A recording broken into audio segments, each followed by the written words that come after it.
Ambassador Zethkar of the Hegemony Council stood before the massive holographic display, his 6 eyes studying the tactical readout with growing unease.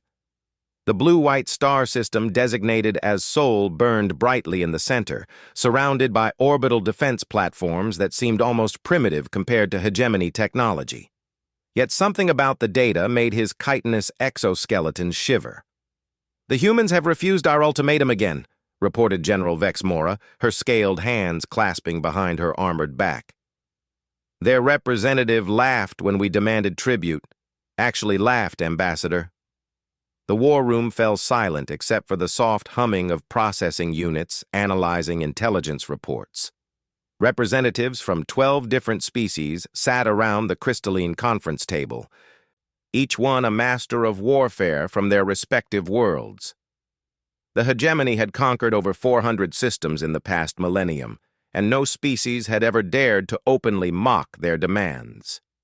Admiral Crescenal, a towering insectoid warrior whose people had been among the first to join the hegemony voluntarily, clicked his mandibles in confusion. "Perhaps they do not understand our power. Their technology appears centuries behind ours. Their ships are crude metal constructs powered by controlled explosions." "That's what troubles me," Zethkar replied, turning away from the display. His species, the Veltar, had evolved as natural strategists, capable of seeing patterns others missed. "In 300 years of expansion, we've never encountered a species that responded to overwhelming force with amusement, fear, anger, desperation, even suicidal defiance, but never amusement." The massive doors to the war room slid open with a pneumatic hiss, and an ancient figure shuffled inside.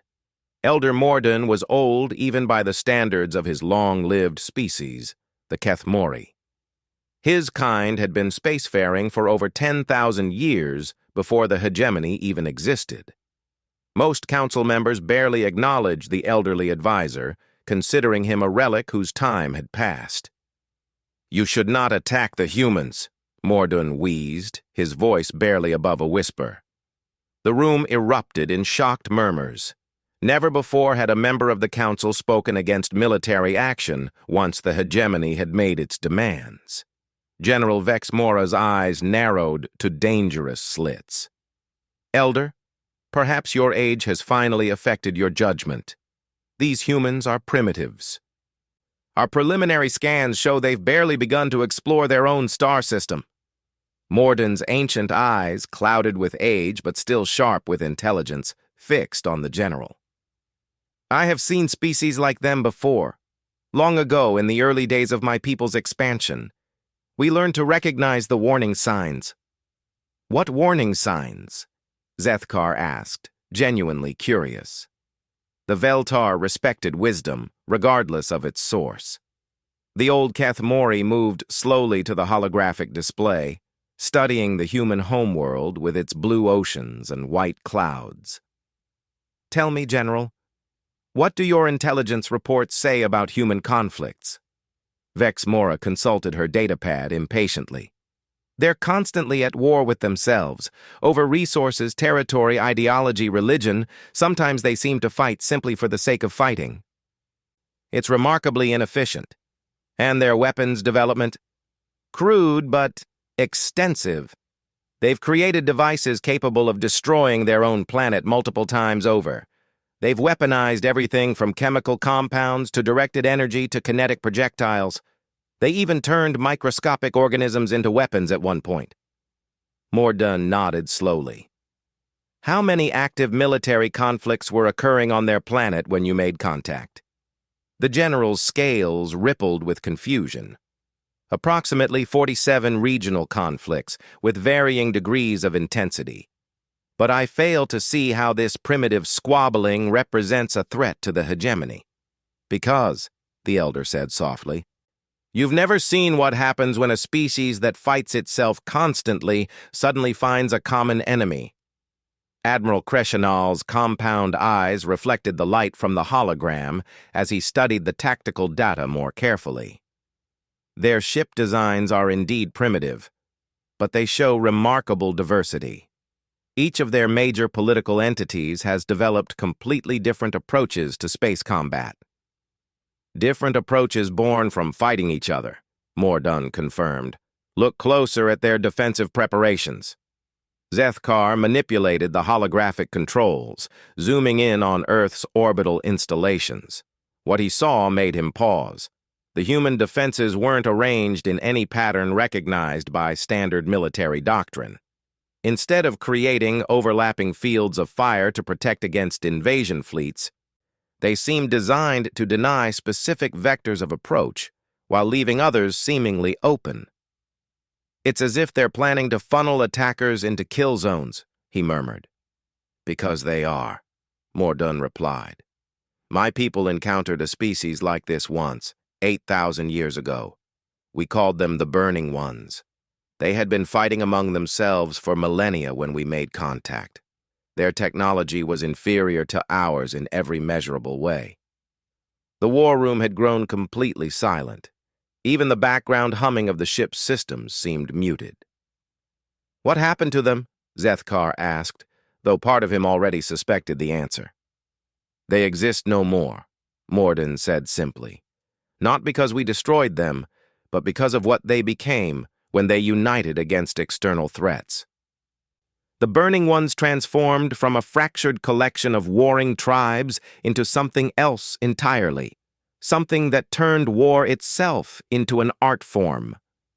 General Vex Mora stood abruptly, her chair scraping against the crystalline floor. You're suggesting we abandon our expansion because of ghost stories from your people's past? I'm suggesting, Mordun replied with quiet dignity, that you consider why a species capable of creating weapons that could destroy their own world has chosen not to use them. I'm suggesting you wonder why they responded to your ultimatum with laughter instead of panic. The ambassador studied the strategic display once more, his tactical mind racing through possibilities. The human defensive positions, which had seemed random at first glance, suddenly appeared far more sinister. They weren't just prepared for an invasion. They were prepared for a very specific type of invasion, one that would draw attackers into predetermined engagement zones. Show me their industrial capacity, he ordered. The hologram shifted to display manufacturing centers across the human homeworld. The data was staggering. Despite their primitive technology, humans had built production facilities that dwarfed anything the hegemony maintained. More importantly, these facilities showed clear signs of being designed for rapid conversion to military production. They're not just ready for war, Zethkar realized with growing alarm. They're optimized for it. Admiral Kreshenal's mandibles clicked rapidly as he processed the implications. A species that has spent its entire evolutionary history perfecting the art of warfare, suddenly presented with an external threat to unite against. And their response to our ultimatum wasn't fear or defiance, Zethkar continued, the pieces falling into place. It was anticipation. Mordun nodded gravely. The Burning Ones responded the same way. They seemed almost grateful that we had given them a reason to stop fighting each other and focus their accumulated military knowledge on a single target. The silence in the war room stretched on as the council members absorbed the implications. Finally, General Vex Mora spoke, her voice uncertain for the first time in decades. What happened to your people's fleet when they engaged the Burning Ones? The ancient Kethmori's eyes grew distant with memory. We sent our finest battle groups, ships that had conquered dozens of worlds. The Burning Ones met us with vessels that should have been destroyed in the first exchange of fire. Instead, they adapted faster than we thought possible. Each engagement taught them something new about our tactics, our weapons, our weaknesses. Surely your superior technology?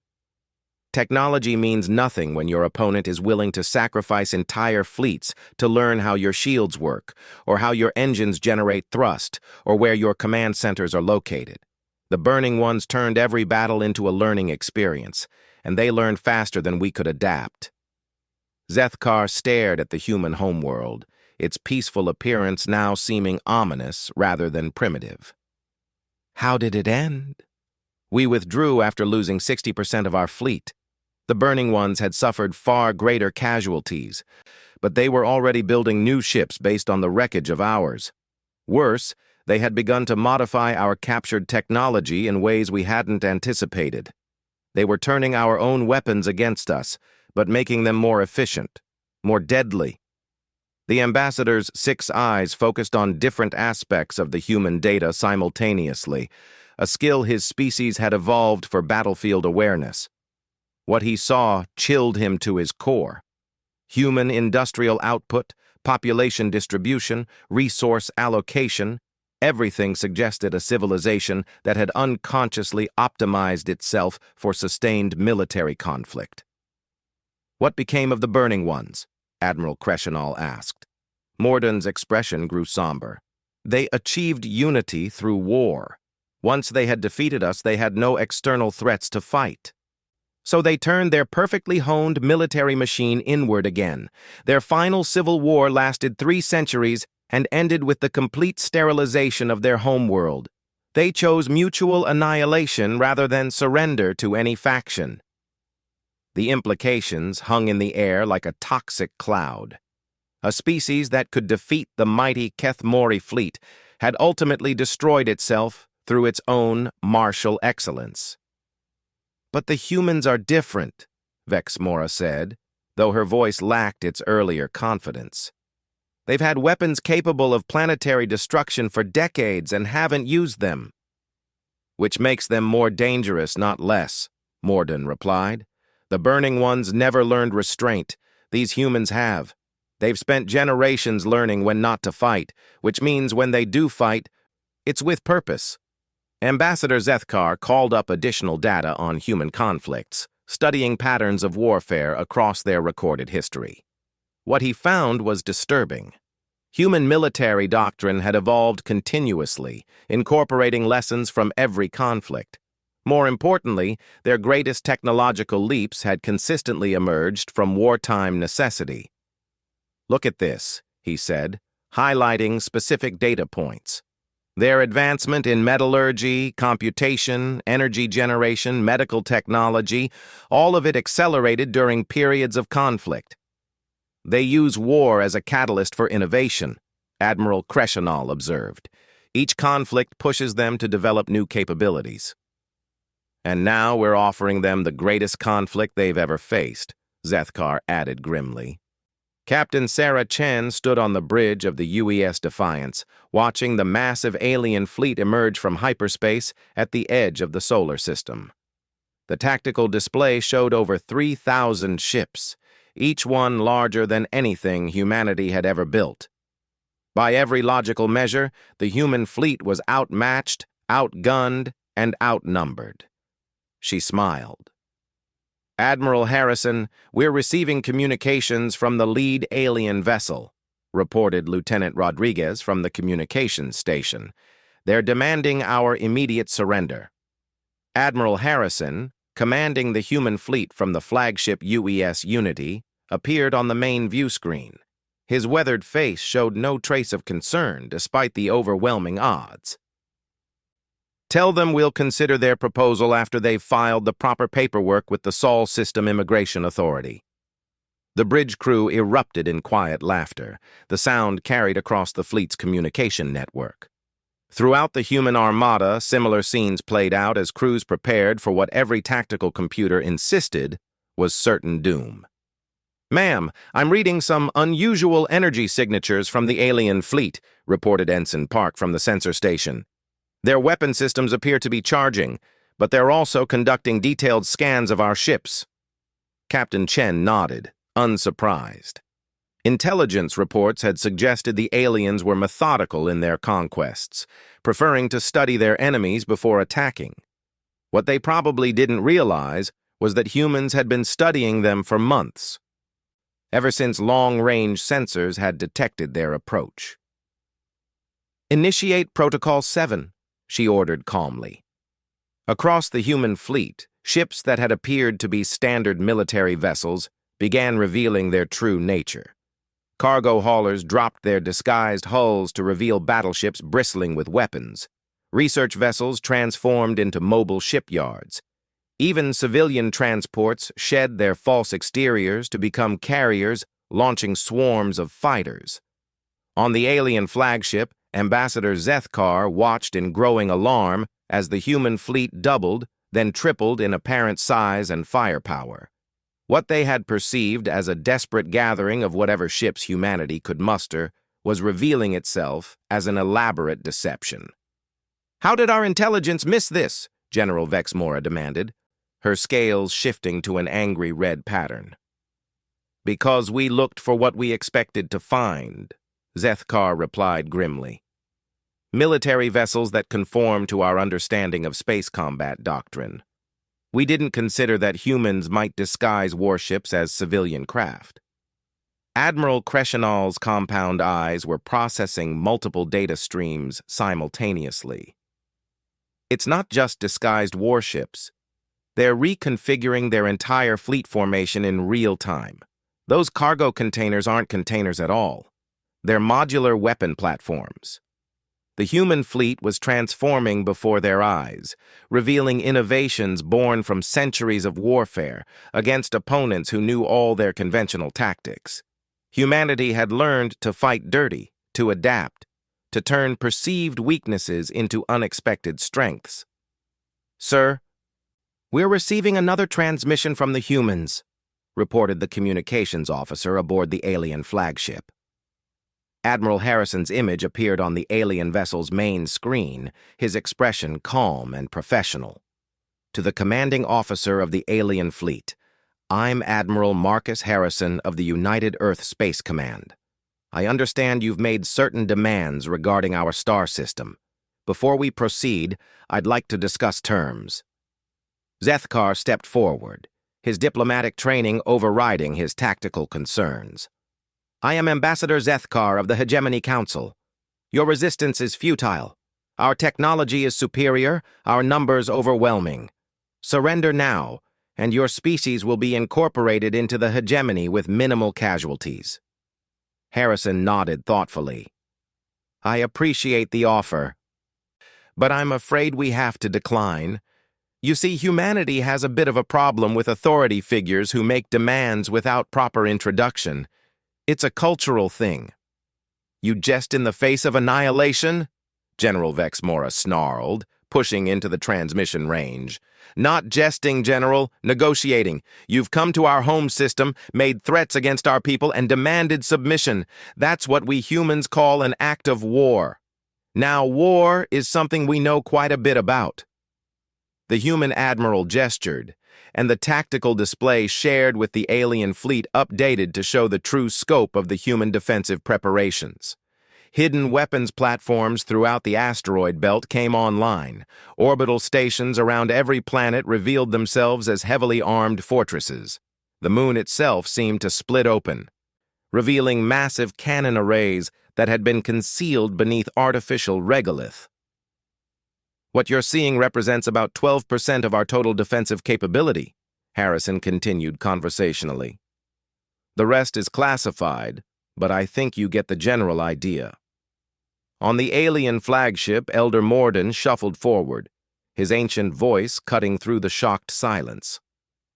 "Admiral Harrison, I am Elder Morden of the Kethmori.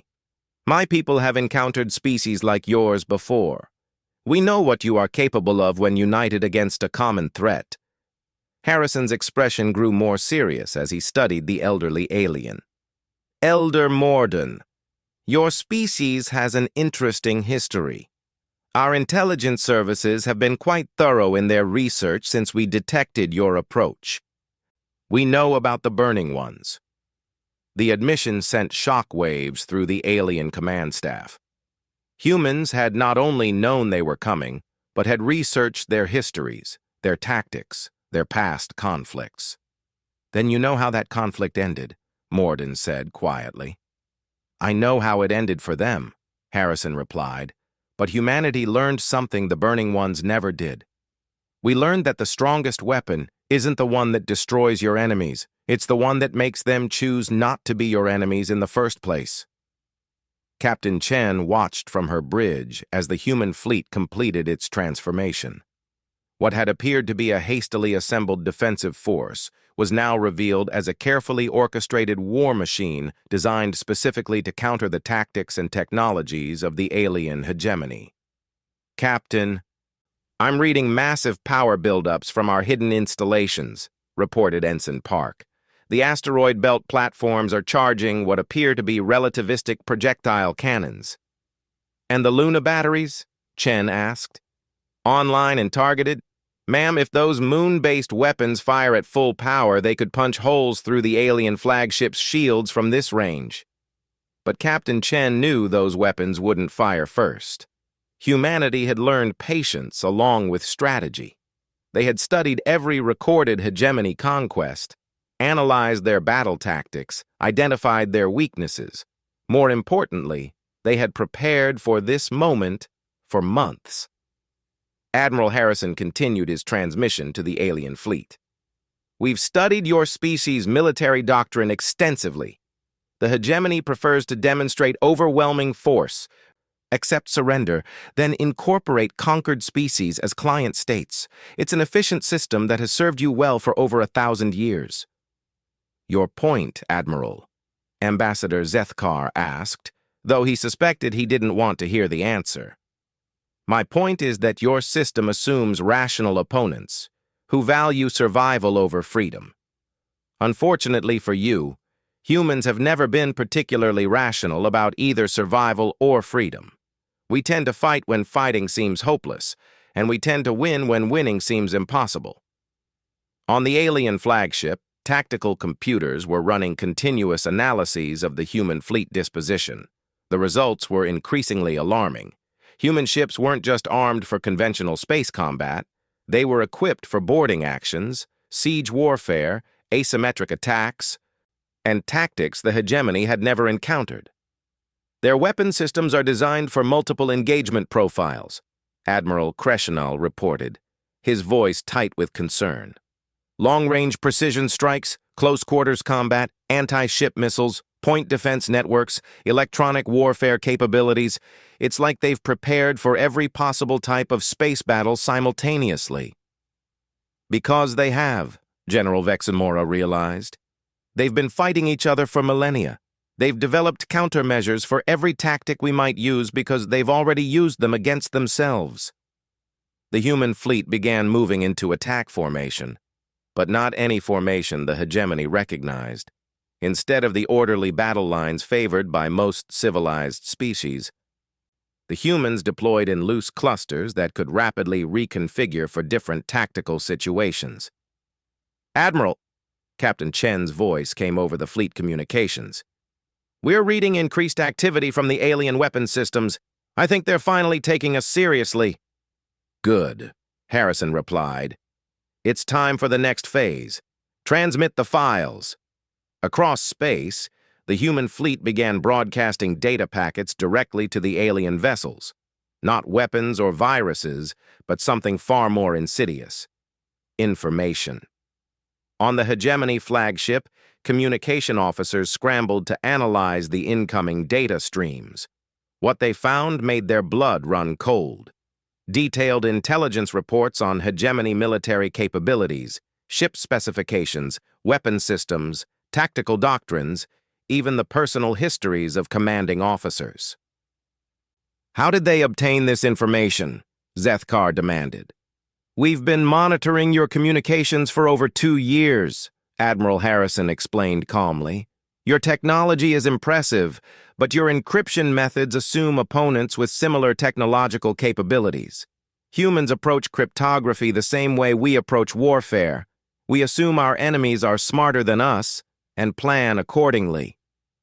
The data packets continued flowing to the alien fleet, but now they contained something else.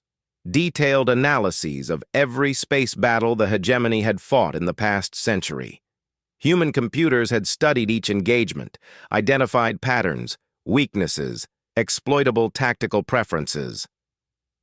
"They know how we fight," Admiral Kreshenal whispered in horror. "More than that," Elder Morden said, his ancient voice carrying across the command deck. They know how we think. They've turned our own victories into intelligence about our limitations. Captain Chen watched her tactical display as the alien fleet began showing signs of confusion. Ships that had maintained perfect formation were now adjusting their positions, commanders clearly second-guessing their standard procedures now that they knew humans had studied and analyzed their every move. "Ma'am, the alien fleet is requesting a ceasefire," Lieutenant Rodriguez reported. "They want to negotiate." Admiral Harrison's voice crackled across the fleet communications. "Tell them we're happy to negotiate, but the terms have changed. They're no longer in a position to make demands." The negotiation room aboard the neutral space station was unlike anything the hegemony had ever used for diplomatic talks. Instead of the formal chambers they preferred, with clear hierarchies and ceremonial protocols, the humans had suggested a simple conference room with a round table where everyone could sit as equals. Ambassador Zethkar found the arrangement deeply unsettling, though he couldn't quite articulate why. Perhaps it was because equality was not a concept the hegemony had much experience with. For over a millennium, they had been the dominant power in every negotiation. Admiral Harrison sat across from him, flanked by two other humans, Dr. Elena Vasquez, their chief xenobiologist, and General Patricia Williams, their strategic warfare specialist. The presence of a warfare specialist at peace talks was not lost on any of the alien delegates. "Let's begin with the obvious question," Harrison said, his tone conversational but firm. "Why did the hegemony believe they could simply arrive in our system and demand tribute without any prior diplomatic contact?" Elder Morden, who had insisted on attending the negotiations despite his colleagues' objections, spoke before Ambassador Zethkar could respond. "Because that is how the hegemony has operated for 1,000 years. Overwhelming force, followed by incorporation. It has been effective. Until now," Dr. Vasquez observed. "I've been studying your historical records, and there's a fascinating pattern. The hegemony has never encountered a species that unified in response to external threats. Your previous conquests were of civilizations that were either already unified or fragmented beyond the possibility of effective resistance." General Vex Mora, participating via holographic projection from her flagship, bristled at the observation. "Are you suggesting that we deliberately target weak opponents?" "I'm stating a fact," Dr. Vasquez replied calmly. "Every species you've conquered was either technologically inferior, politically fractured, or philosophically opposed to warfare. You've never faced an enemy that treats conflict as a natural evolutionary pressure." General Williams leaned forward, her expression serious but not hostile. "The thing is, humanity doesn't actually want to fight you. War is expensive, destructive, and ultimately counterproductive for everyone involved. But we will fight if you force us to, and we will win." "Your confidence is remarkable given our numerical superiority," Admiral Crescenal commented, his compound eyes reflecting the station's artificial lighting. "Numbers matter, but not in the way you think," Harrison replied. He activated a holographic display showing both fleets. "You have 3,000 ships. We have 400.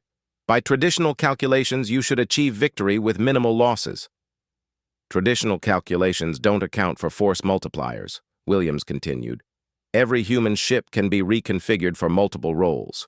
Our crews are trained for asymmetric warfare. Our technology is designed for rapid adaptation under combat conditions." The holographic display shifted to show detailed breakdowns of human fleet capabilities.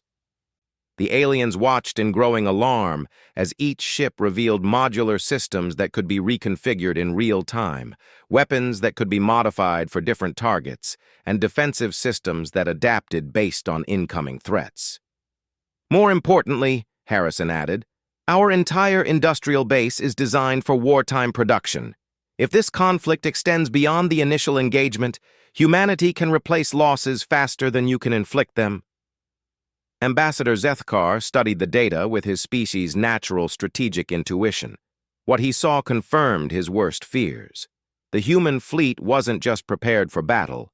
It was prepared for a prolonged war of attrition, the kind of conflict the hegemony had never been forced to fight. "What are your terms?" he asked finally. Dr. Vasquez smiled, the expression somehow managing to be both friendly and predatory. "That's where this gets interesting. We don't want tribute, territory, or subjugation. What we want is something far more valuable: knowledge." "Knowledge?" Elder Mordun asked, his ancient voice carrying a note of curiosity. "The hegemony controls over 400 star systems," Harrison explained. "You've encountered hundreds of different species, thousands of unique technologies, countless scientific innovations. We want to learn from all of it." General Vexamora's holographic image flickered as her emotional state affected the projection quality. "You want us to share our technological advantages with a potential enemy?" "We want to establish the foundation for a mutually beneficial relationship," Williams corrected. "Humanity offers something the hegemony has never encountered: a partner instead of a subject." The alien delegates exchanged glances, their various forms of nonverbal communication creating a complex web of uncertainty and concern. The concept of partnership was almost as foreign to them as the human approach to warfare. "Explain this partnership," Zethkar requested. Harrison activated another holographic display, this one showing star charts and trade routes.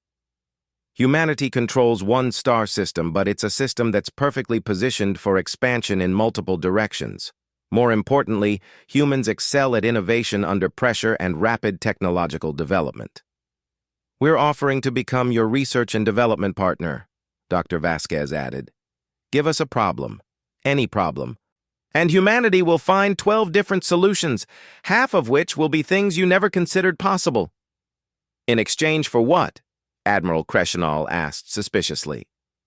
"Access to your knowledge base," Williams replied. "Scientific data, historical records, cultural information. We want to learn about the galaxy beyond our little corner of space." Elder Mordun's ancient eyes brightened with understanding. "You're not seeking to conquer the hegemony. You're seeking to evolve it." "Evolution is a human specialty," Harrison confirmed. "We've been doing it for millions of years, and we've gotten quite good at it." The negotiations continued for hours, with each side gradually understanding just how fundamentally different their approaches to civilization were. The hegemony represented stability, order, and incremental progress.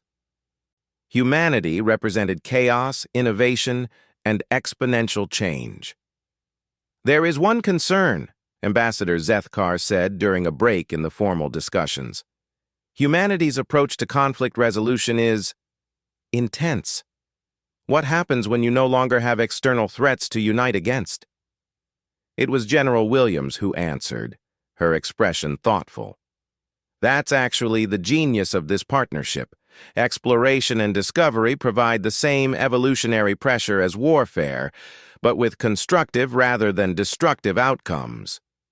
"The galaxy is vast," Dr. Vasquez added. "There are millions of mysteries to solve, thousands of species to meet, countless problems to solve. Humanity doesn't need war when we have the entire universe to explore." Elder Mordun nodded slowly. "The Burning Ones destroyed themselves because they had perfected warfare, but never learned exploration. You propose to channel that same drive toward discovery rather than destruction." "Exactly," Harrison confirmed. "Partnership with the hegemony gives us access to the galaxy.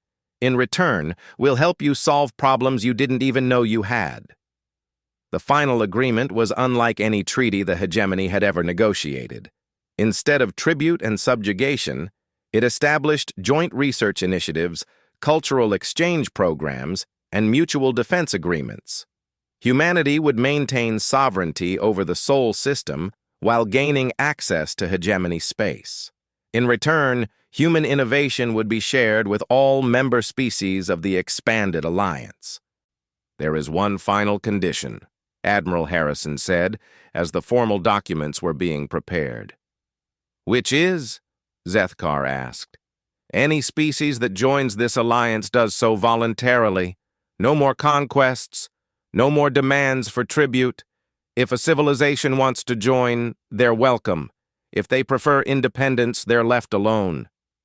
General Veximora's projection flickered again as she processed the implications. You're asking us to abandon the fundamental principles that built the hegemony. We're asking you to evolve those principles, Dr. Vasquez corrected. The hegemony was built on the idea that strength comes from dominance. We're suggesting that real strength comes from cooperation. And if some species refuse cooperation, if they become hostile? Admiral Kreshnal asked. General Williams smiled, the expression carrying all the confidence of a species that had spent millennia perfecting the art of warfare. Then they'll discover why the galaxy should never underestimate a species that views conflict as a learning opportunity. As the alien delegates prepared to return to their ships and report the unprecedented agreement to the Hegemony Council, Elder Mordun approached Admiral Harrison privately. You realize what you've done? The ancient Kethmori asked. You've just transformed the most powerful military alliance in the galaxy into something completely different. Harrison nodded. Into something better, we hope.